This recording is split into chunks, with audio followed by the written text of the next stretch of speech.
그리고 두 번째로 우리가 몸을 따뜻하게 해주는 게 더 중요합니다. 몸이 따뜻하지 않으면 순환 능력이 더 떨어지게 되고 순환 능력이 이제 적체되면은 이제 반드시 그 자리에 장기 부전이 오거나 암이 발생할 확률이 좀 크답니다. 특히 내장이 식기 시작하면 더더욱 안 좋은 현상을 일으키는데 가장 좋은 게 이제 따뜻한 물을 많이 마시는 겁니다. 그리고 보조적으로 체온을 올릴 수 있는 것을 해야 되는데 운동이나 운동이 안 되면 반신욕 조격 같은 거 있죠. 그런 것도 해주는 것도 좋고, 그리고 잠잘 때 바닥을 따뜻하게 해주는 것도 좋습니다.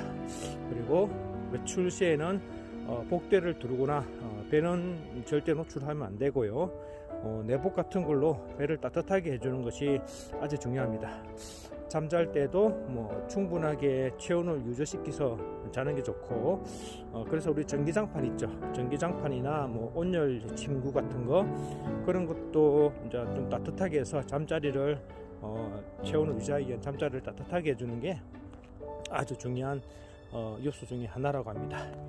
그리고 마지막으로 굳지 않게 하는 거는 나이가 들면은 보통 신경이나 근육이 점차 퇴화되기 시작하는데 그 부분에 대해서 이제 우리가 개선을 하기는 힘들어요. 한번 진행이 돼 버리면, 한번 굳어버린 관절이나 변형된 관절 또는 이런 심장이라든지 장기가 굳기 시작하면은 간경화 지방간이 되어 가지고 심장 기능이 떨어지게 되면서 간이 부푼답니다.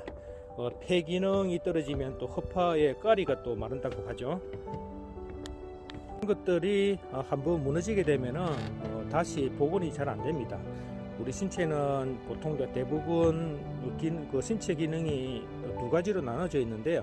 우리가 팔, 다리, 코, 눈 이런 것도, 귀 다 두 개도 나눠져 있고, 우리 몸 안의 기관도 대부분 또 두 개죠. 심장하고 간만 빼고는 대부분 쌍으로 이루어져 있는데, 이 쌍으로 나눠져 있다는 것은 항상 똑같이 일한다는 뜻이 아니랍니다. 폐와 신장은 전체적으로 밸런스를 한 6개월 정도 교대하면서 활동을 한다고 하는데, 폐와 신장입니다. 그래서 그 로테이션이 돌아가면서 기능을 하고 있다고 하고, 주로 환절기에 그 로테이션이 바뀐다고 합니다. 계절이 바뀔 때 보통 어르신들이 몸이 아프다, 몸살이 난다 하는 경우가 있죠. 이런 거는 양쪽의 이제 교대 작업 시 좌우 기능이 따로 움직이기 때문에 그에 따른 그런 체질의 변화 때문에 오는 현상이라 하는데, 그래서 우리가 장기 속의 마비는 보통 한쪽에서 오는 경우가 많습니다. 콩을 맞더라도 전신 마비가 아닌 우리가 반신 마비가 오는 게 대부분이고요. 내 몸의 장기는 50% 정도 이제 사용하고 있다고 한다면, 이 기능이 이제 떨어질 때 우리 100%를 사용할 수 있게끔 몸을 활용하게 하면 됩니다. 그런 활용법을 만들기 위해서는 좌우의 순환이 동시에 일어나는 특별한 운동을 하면 좋다고 하는데, 그런 움직임으로 장기의 움직임으로 보강할 수 있고 양쪽을 다 활용할 수 있는 기술이 있습니다.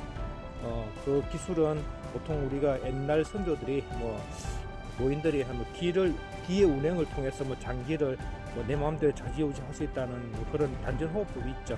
이런 단전호흡법이나 복식호흡법으로 이렇게 하면 좋다고 하는데, 사실 일반인들이 이런 단전호흡이나 복식호흡을 수련하기에는 사실 상당 시간이 걸립니다.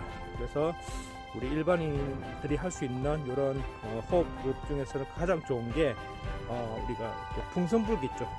이게 과호흡을 하는 게 굉장히 중요하답니다. 잠수부나 우리가 해녀들 같은 경우 물속에 들어가기 전에 우리가 막 숨을 팍 많이 내쉬고 이게 들어가는 경우를 많이 볼 수가 있는데, 그 이유는 많이 내쉬어야 그 공기를 많이 흡입을 할 수 있답니다.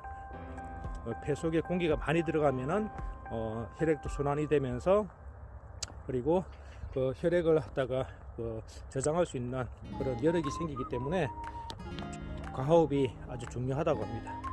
또 중요한 것은 몸 전체의 활력을 위해서 또 물구나무서기 좋다고 하는데, 우리가 피가 발끝에서 머리끝까지 거꾸로 이렇게 우리가 모래시계 뒤집듯이 거꾸로 하면은 피의 순환, 혈액 순환이 굉장히 활발해져서 아주 우리 몸에 좋다고 하는데, 이 물구나무 서기도 한 30분 정도 하면 좋다는데 뭐 한꺼번에 30분은 힘들기 때문에 한 10분씩 이렇게 나눠서 해주는 것도 좋다고 합니다.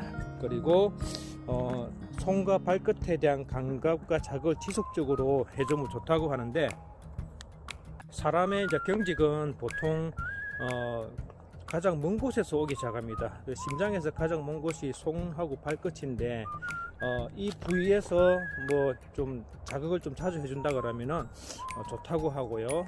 그리고 정기적으로 사혈, 우리 피 뽑는 거 있죠. 예, 뭐 발끝이나 뭐 손끝에 피를 뽑는 게 좋다고 하는데, 우리가 손이 좀 붓거나 좀 저릴 때 이제 피를 이렇게 빼주면 아주 좋다고 합니다. 그래서 일어나서 우리가 잠자리에서 많이 일어난다면 먼저 해봐야 될 운동이 손끝 맞추기, 손가락 끝을 마디 맞추는 거 있죠. 그 손끝 맞추기를 해보는 거고, 만일 거기 어느 순간에 잘 안 된다 그러면은 뭐 잘 안 맞고 뻣뻣해지기 시작하면은 뇌경색을 좀 의심해 볼 필요가 있다. 그래서 뇌경색 진단의 가장 빠른 그런 방법 중에 하나라고 합니다. 그래서 아침마다 일어나서 한번 손끝 맞추기 아시죠? 손끝은 요렇게 손끝 맞추기. 구멍이 났네. 이 손끝 맞추기를 해주거나 아니면 발가락을 꼼지락거리면서 하는 운동. 또 그것도 안 되면 손바닥을 좀 쳐주기, 발바닥에 좀 지압도 해주는 거, 지압이나 또 발바닥에 자극을 주게 발바닥을 때리는 정도. 그렇게 하면은 혈액순환에 이제 효과적이라고 합니다. 이 세 가지 운동법을 이게 물구나무 서기, 그래 손가락 발가락 자극하는 거 하고, 그리고 뭐 호흡법을 통해서 이제 장기 전체에 우리 펌핑을 해주는 이제 기능을 좀 올리는 거죠.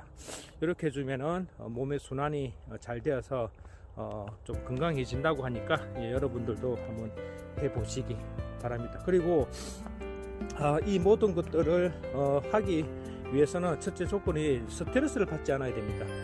아무리 열심히 운동하고 그렇게 주기적으로 이렇게 운동이라든지 어떤 자극을 준다 하더라도 스트레스를 받아버리면은 그 무용지물입니다. 그래서 모든 병은 마음에서 이제 오는 것이기 때문에 우리가 일이라든지 어떤 사건에 대해서 고민하고 되새기게 되면은 그 몸이 스트레스를 받습니다. 몸이 스트레스를 받으면은 우리 호르몬 수치가 또 올라가고 몸이 산성화되기 때문에 몸이 급속도로 나빠집니다. 그래서 마음의 병을 가지지 않는 것이 가장 중요하고요. 자신만의 스트레스 해소법을 만들어서 이렇게 자신만의 스트레스 해소법이 있죠.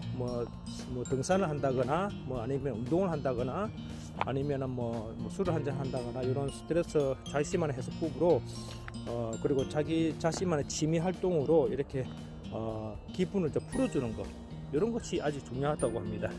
그래서 여러분들은 될 수 있으면은 취미 활동이라든지 이런 것들을 잘 좀 많이 가지셔가지고 스트레스를 좀 날려버리는, 풀어버리는 그런 것들 한번 병행해서 좀 건강하고 오래오래 살 수 있는 삶을 그렇게 살았으면 좋겠습니다. 사실 건강하게 오래 사는 방법은 제가 거론했던 여러 가지 방법이 있지만 뭐니 해도 마음 편안하게 사는 겁니다. 그리고 자기 취미 활동을 운동으로 만들어서 꾸준하게 하는 것, 그리고 좋은 음식과 좋은 물과 그리고 좋은 그런 행동을 통해서 좋은 마음가짐을 통해서 이렇게 하루하루 살아가는 게 건강의 비법이 아닌가 생각을 하고, 나쁜 음식과 나쁜 행동, 나쁜 생각을 갖지 않는 것만으로도 아마 삶을 사는데 큰 도움이 되지 않을까 생각을 하면서 이번에 이제 오래 살 수 있는 건강 비법을 마칠까 합니다. 여러분 오래오래 건강하게 그렇게 살기 바랍니다. 저도 그렇게 한번 해볼게요. 안녕.